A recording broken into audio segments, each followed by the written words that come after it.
Mike Tyson versus Jake Paul just got Netflix sued. Jake Paul and Mike Tyson are now staring down a $100 million lawsuit over their scripted boxing match. And let's be real, it's the kind of chaos we didn't see coming. Now it's free. We all got Netflix anyway, right? And you got to watch the girls fight. The girls fight was good. I know a lot of people were pissed, but it was a bit of a shit show. But, what did you expect? Seriously, when you stayed home and you turned on Netflix that night, we were like, holy about to see the greatest live sporting event of all time. Fans were promised an epic battle of legends Mike Tyson and YouTuber Jake Paul, where Tyson is showing his ferocity.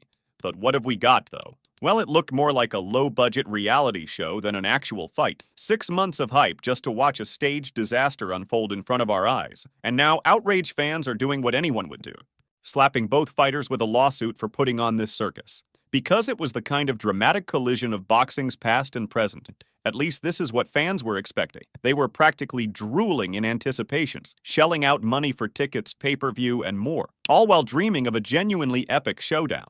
Left hook, triple left hook by Paul. Mike's hurt. Mike's hurt.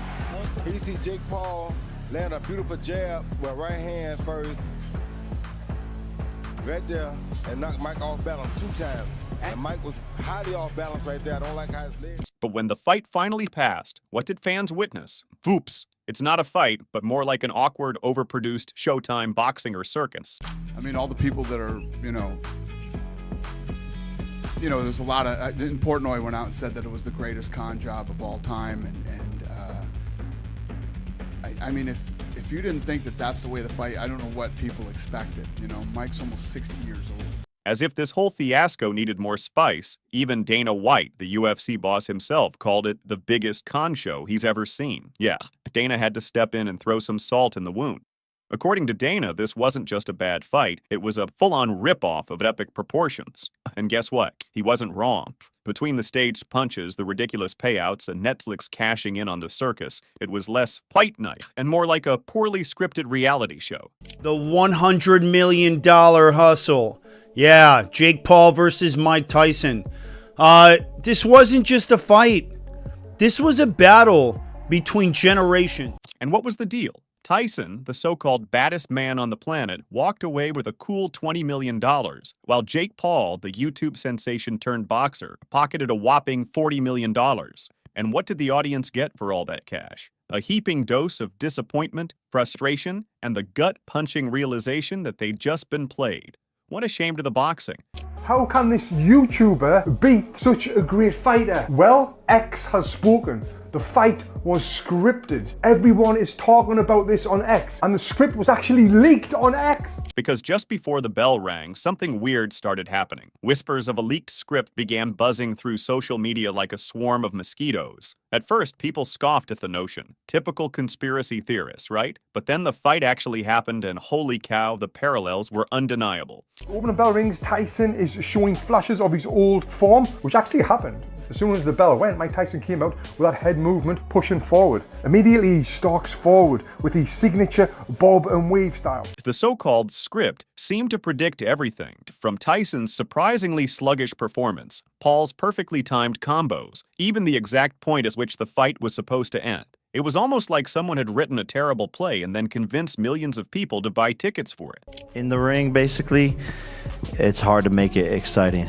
So I couldn't really get him to engage me or slip shots and, do something super cool or whatever. But I don't care about what people have to say. They're always going to have something to say, and that it is what it is. There was a point where, I was just like, okay, he's not really engaging back. And so I don't know if he's tired or whatever. And I could just tell, his age was showing a little bit, and I just have so much respect for him. But as the rounds went on, Tyson's energy would mysteriously disappear, leaving the door wide open for Paul to dominate and eventually win. Sound familiar? That's exactly what happened in the ring.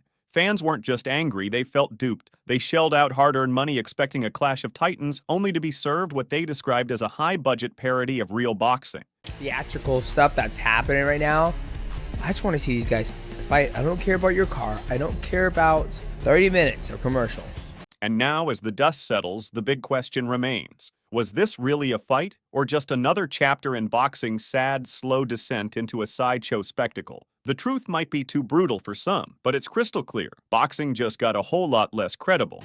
Tyson versus Jake Paul just got Netflix sued.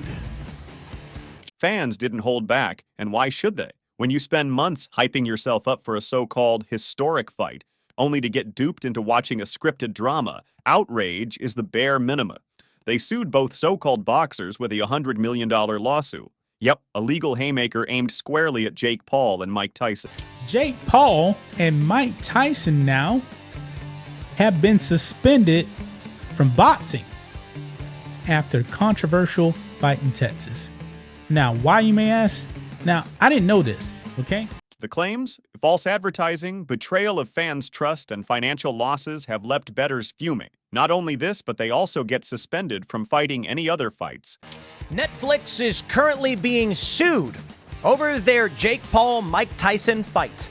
And it's not because people think the fight was rigged, though I have questions, and that's what we'll get into.